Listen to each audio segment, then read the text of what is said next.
Effective immediately, Brandon declared, his words cutting through the air like a blade. You no longer belong here, Ethan Cross. My name is Ethan Cross. I'm 41 years old, and for 19 years I had been the architect of everything that mattered at Stratacore Corporation. Now, in front of 200 employees, the CEO's son was attempting to erase me with a single sentence. The microphone crackled and the sound jolted the auditorium into silence. 200 employees froze in their seats as Brandon Mercer's voice echoed across the polished floors and steel beams of Stratacore's headquarters. I stood quietly near the presentation screen, hands clasped behind my back, watching the faces in the crowd. Some shocked, some nervous, a few trying to hide knowing smirks. For 19 years, I had been the architect of Stratacore's lifeline system, the neural network that processed contracts, secured transactions, and kept billions flowing across global markets. I had written its first lines of code when the company operated from a cramped warehouse with second-hand servers and dreams bigger than its budget.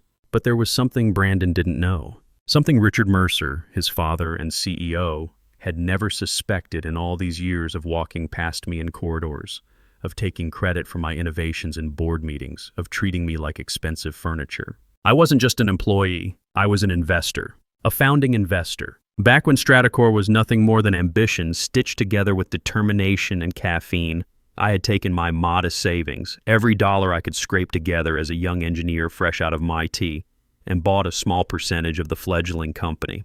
3% of nothing, Richard had laughed at the time, a tiny stake that he had barely noticed among the larger investments from venture capital firms and wealthy angels. Over the years, as the company grew and split and merged, as it acquired smaller firms and spun off subsidiaries, I had quietly maintained and expanded that position through shell companies and investment trusts. While Richard and Brandon saw me as their indispensable but invisible technical lead, I had been playing a longer game entirely. They thought they owned me. In reality, I owned a piece of them, a piece that had grown considerably larger than they knew. Brandon's smirk widened as he savored what he believed was his moment of triumph. The heir apparent, finally asserting his authority over the man whose competence had always made him look inadequate by comparison. This company will move forward without dead weight.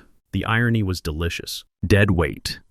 The man responsible for every major system that kept their billion-dollar enterprise running was being dismissed as dead weight by someone who couldn't code his way out of a basic script. I looked out at the crowd, at Maria Santos, my senior engineer, whose dark eyes were wide with disbelief as she gripped the arms of her chair, at David Chen, the brilliant young developer I'd been mentoring for 2 years, whose hands were clenched into fists, at Jennifer Walsh from the security team whose jaw had literally dropped, at Tom Rodriguez from analytics who was shaking his head in obvious disgust, at the dozens of technical staff who had worked under my guidance, who understood what I had built and what really held this place together. They knew the truth that the Mercers had never bothered to learn.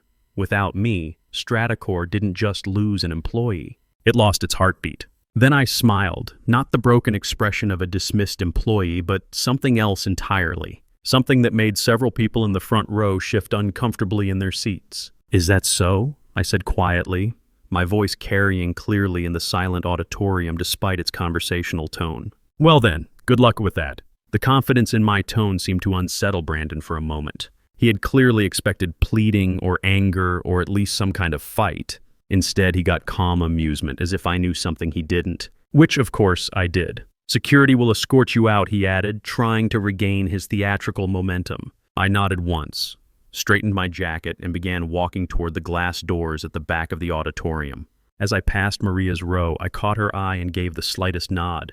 A gesture so small that only someone who had worked closely with me for years would recognize it. She understood. David saw it too. They all did.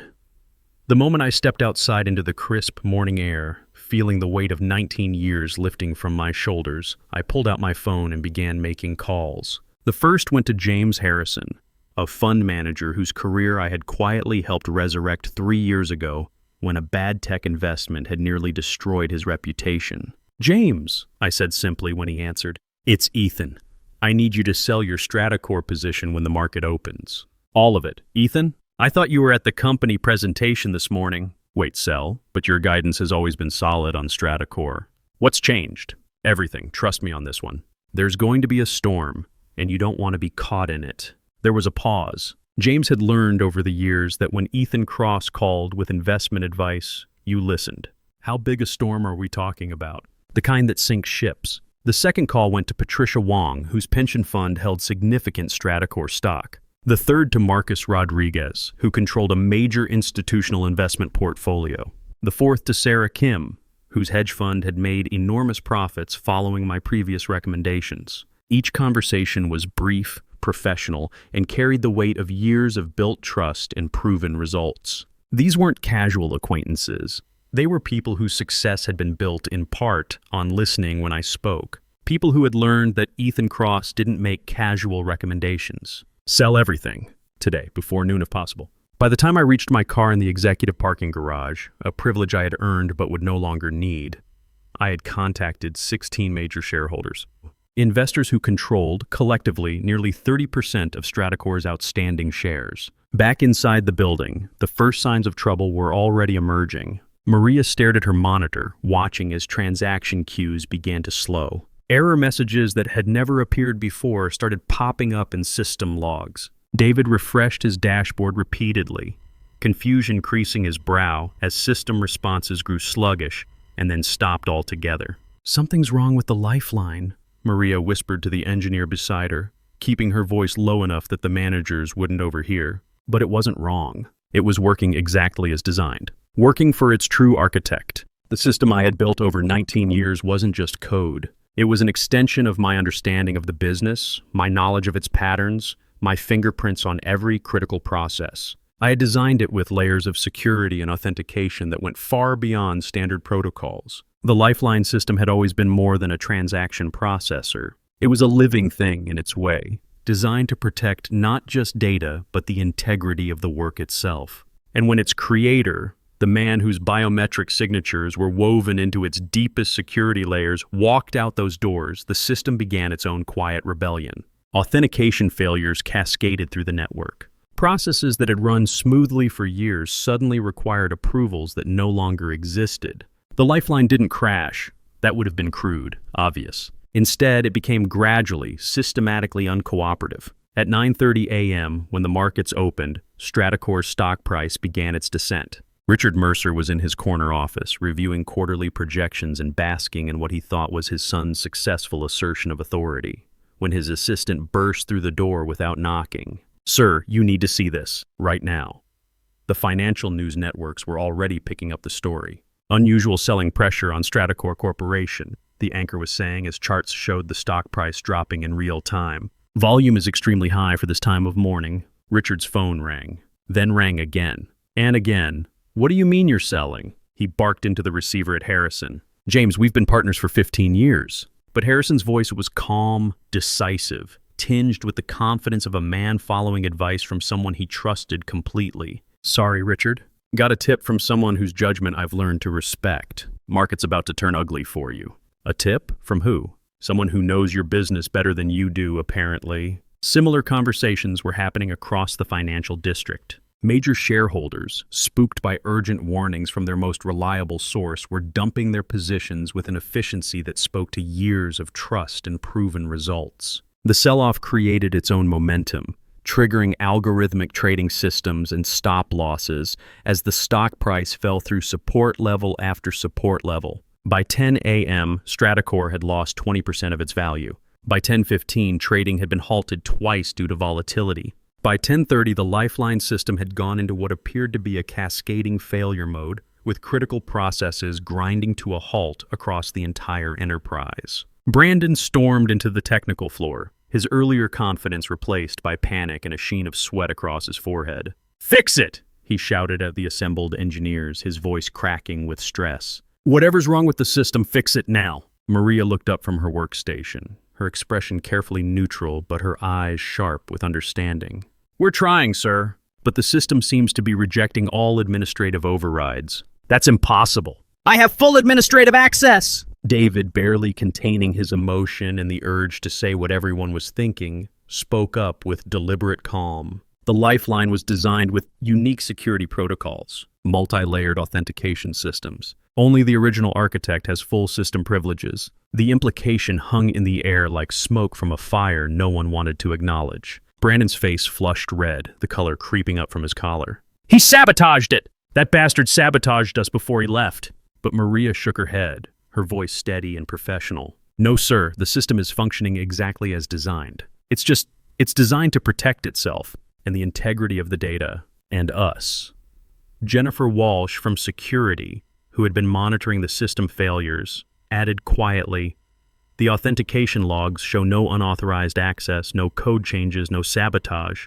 The system is simply refusing to accept certain commands." Commands from who? From anyone who isn't Ethan Cross. As word spread through the building about both the technical crisis and the stock collapse, something unexpected began to happen. Employees started talking, quietly at first, in hushed conversations by the coffee machines and in empty conference rooms, then more openly as the magnitude of the situation became clear. Ethan saw this coming, someone whispered in the break room. He tried to warn them about the infrastructure vulnerabilities last month, another added. Brandon told him to stop being so negative. 20% in 2 hours. Jesus Christ, my retirement fund? You think he planned this? I think he's been planning this for years. The conversations weren't just technical staff anymore. Accountants, sales managers, even some of the executives were beginning to realize that the quiet man they had all taken for granted might have been the most important person in the building. Richard Mercer found himself in the unprecedented position of begging shareholders not to sell, even as his own company's systems failed around him and his son ran around the building like a headless chicken, accomplishing nothing but spreading more panic. The irony was bitter. The man who had built their technological foundation was gone, and with him, their ability to function in the modern economy. By noon, I was back. Not as a terminated employee seeking reinstatement, but as something else entirely. I walked through those same glass doors, but this time I was accompanied by 3 people. Catherine Hartwell from Hartwell and Associates, one of the city's most prestigious corporate law firms. Michael Torres, a forensic accountant whose reputation for uncovering financial irregularities was legendary. And Jennifer Kim, a business journalist from the Financial Times whose presence suggested that this story was about to become very public. The building felt different. Where there had been the usual hum of productivity and quiet efficiency, now there was an undercurrent of anxiety, whispered conversations stopping abruptly when managers walked by, and the constant buzz of phones as people tried to manage an unmanageable crisis. I found Richard in the main boardroom, surrounded by charts showing their stock price in freefall, system diagnostics that might as well have been written in ancient Greek for all he understood them, and a conference table full of panicked executives who looked like they were watching their careers implode in real time. He looked up as I entered, his face cycling through surprise, anger, hope, and something that might have been resignation. The other executives fell silent, staring at me like I was either their salvation or the architect of their destruction. Both, as it turned out, were true. "Ethan," Richard began, his voice hoarse from 2 hours of shouting into phones, but I held up a hand. "Richard, Brandon." I nodded to each of them, my voice calm and professional. "Gentlemen, I think we need to talk." My lawyer, Catherine Hartwell, placed a thick folder on the conference table with the kind of precise movement that suggested its contents were going to change everything. "Mr. Cross would like to discuss the future of Stratacore Corporation." Brandon leaned forward aggressively, his earlier panic morphing into familiar arrogance. "You can't just waltz back in here after sabotaging our entire infrastructure and—" "Mr. Mercer," Catherine interrupted smoothly, her voice carrying the kind of authority that comes from winning cases against much larger opponents.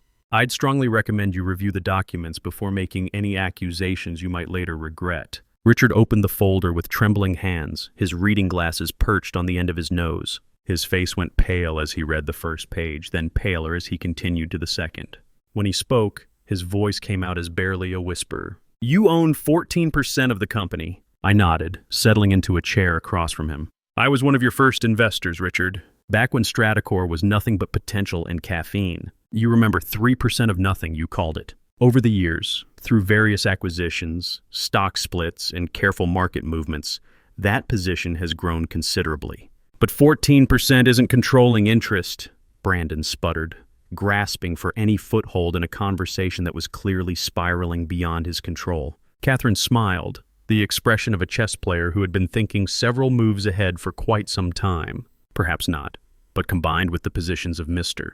Cross's associates, who have been acquiring shares at today's rather attractive prices. She placed another document on the table. A list of shareholders who had been buying even as others sold in panic. Investors who trusted my judgment more than they feared market volatility, who had seen the stock price crash as an opportunity rather than a crisis. 42%, Richard read aloud, his voice hollow. Enough to call for new board elections, I confirmed. Enough to demand changes in leadership. Enough to fundamentally restructure how this company operates. The room fell silent except for the distant sounds of chaos from the trading floor, where Stratacor's stock continued its descent and where employees were discovering just how much of their daily work depended on systems that no longer wanted to cooperate. "What do you want?" Richard asked finally, his voice carrying the weight of a man who had just realized that his understanding of his own company had been fundamentally flawed for 19 years. I looked around the boardroom, at the portraits of past leaders, at the view of the city beyond the windows, at the empire I had helped build, and that had nearly discarded me like used equipment. "I want Stratacor to become what it was always meant to be," I said, my voice steady and clear. "A company that values innovation over inheritance, merit over nepotism, the people who actually build things over the people who just happen to inherit them." Brandon's face was crimson, a vein pulsing visibly at his temple. "This is extortion!" This is business," I replied calmly, cutting him off. "This is what happens when you mistake luck for skill, when you confuse inheritance with achievement." I turned to the window, watching the financial district below, where my former colleagues' hard work was being traded and valued by people who had never written a line of code or solved a complex technical problem or stayed up all night debugging a system that millions of people depended on. "You have a choice, gentlemen. You can fight this, drag it through courts and boardrooms while your company bleeds talent and money and reputation. Or you can accept that Stratacor needs new leadership." I turned back to face them, meeting each pair of eyes in turn. Leadership that understands that a company's true value isn't in its stock price or its brand name or its fancy offices. It's in the people who get up every morning and build something meaningful. Through the glass walls of the boardroom, I could see Maria and David at their workstations, along with dozens of other engineers and developers and analysts who had made Stratacor what it was. They weren't looking at their screens anymore, screens that were displaying error messages and system failures. They were looking at us. Those people, I continued, have been carrying this company on their backs while being treated like interchangeable parts. They deserve better. Richard followed my gaze, then looked down at the documents that had just rewritten his understanding of his own company, his own position, his own future. "If I agree to this," he said slowly, "what happens to the system? What happens to our stock price?" I smiled, the first genuinely warm expression I had shown since walking back into the building. "The Lifeline will resume normal operations within the hour, and I suspect the market will respond very favorably to news of Stratacor's commitment to technical excellence and responsible leadership transition. Because that was the other call I had made that morning, after arranging the coordinated sell-off. To Sarah Chen at the Financial Times, a reporter who had been covering the tech industry for 2 decades, and who understood the difference between genuine innovation and corporate theater. The story was already being written. Stratacor's technical architect returns. A case study in corporate governance and leadership accountability. Brandon stood up abruptly, his chair scraping against the floor with a harsh sound that made everyone in the room wince. "I won't be part of this. This is my company, my birthright."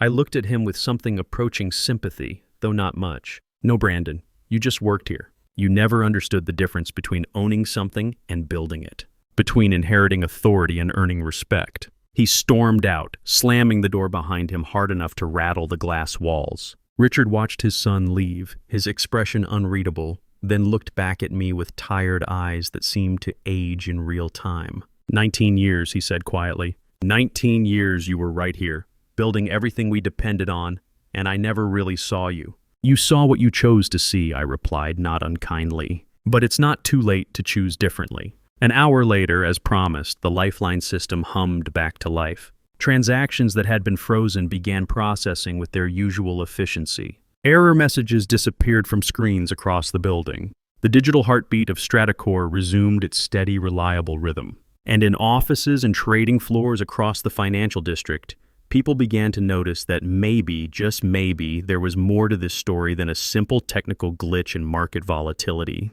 3 months later, I stood in the same auditorium where Brandon had attempted to dismiss me.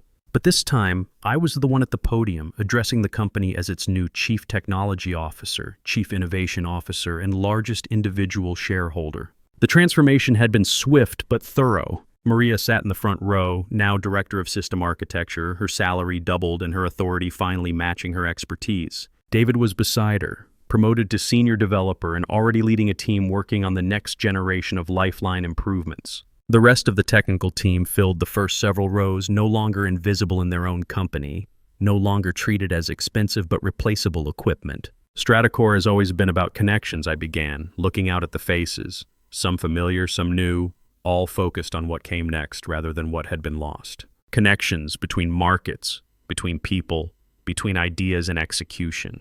I paused, remembering another presentation in the same room when I had been dismissed as irrelevant by someone who had never built anything in his life. But the most important connection is the one between a company and the people who believe in its mission enough to dedicate their careers, their creativity, their best years to making it succeed. Today we're recommitting to that connection. The applause that followed wasn't polite corporate clapping. It was genuine, enthusiastic, and came from people who finally felt heard, valued, and respected in their own workplace. After the presentation, as the auditorium slowly emptied and people gathered in small groups to discuss the new initiatives I had announced, Maria approached me. "So what's next?" she asked, and I could hear in her voice the confidence of someone who finally believed her opinions mattered. I looked around the space, at the screens now displaying healthy system metrics, at the employees chatting excitedly about new projects and possibilities, at the foundation we had built and rebuilt and were building again, stronger this time. "Now we get back to work," I said, "and we build something that lasts. Because that's what architects do.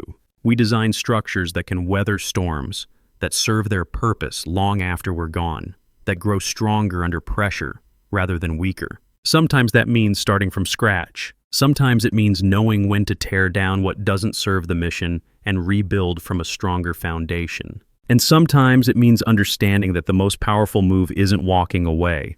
It's coming back when you're truly needed, with the tools and the support and the authority to make lasting change." The Lifeline system continued to hum quietly in the background, processing thousands of transactions every minute, connecting markets and people and possibilities across the globe. But for the first time in 19 years, it felt like it was serving something bigger than just profit margins and quarterly reports. It was serving a vision of what a company could be when it valued the people who built it as much as the profits they generated. Brandon never returned to Stratacore. Last I heard, he was working for a smaller competitor, learning, perhaps for the first time in his life, what it meant to earn his position rather than inherit it.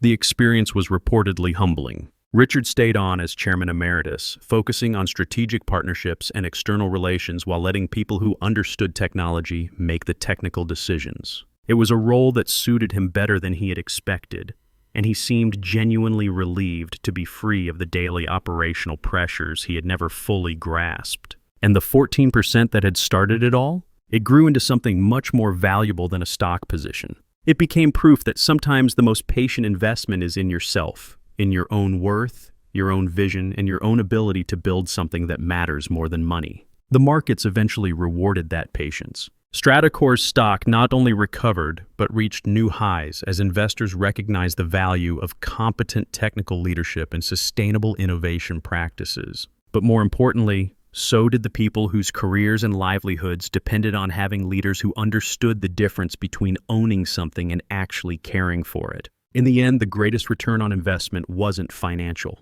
It was walking into work each morning knowing that the systems I built, the team I developed, and the company I helped save would continue creating value long after the stock prices and quarterly reports were forgotten. That's what real architecture is about. Building things that last, building things that serve, building things that connect people to possibilities they hadn't imagined. And sometimes, if you're very patient and very careful and very certain of your own worth, building the foundation for a future where merit matters more than inheritance, where innovation matters more than tradition, and where the people who actually build the future have a voice in shaping it. The Lifeline continues to run, processing billions of dollars in transactions every day, connecting markets and minds across the global economy. But now it serves a company that understands its true value isn't just in the code, but in the hands that wrote it and the minds that continue to improve it. Sometimes the best revenge isn't destruction, it's construction. Building something better, building something that lasts, building something worthy of the investment, not just financial, but human, that went into creating it. And in the quiet hours after the markets close and the building empties, when the lifeline system processes its final transactions of the day and prepares for tomorrow's challenges, I sometimes think I can hear something in its electronic rhythm. Not just the pulse of commerce and connection, but something deeper. The heartbeat of an idea made real. The rhythm of work that matters. The steady, reliable sound of a foundation built to last. Built by people who understand that true value comes not from what you inherit, but from what you create. That's the sound of true architecture. And it's been worth every moment of the 19-year wait. Sometimes the greatest power comes not from what you say, but from what you've quietly built while others weren't paying attention. If this story resonated with you, share your thoughts below. Have you ever found strength in being underestimated?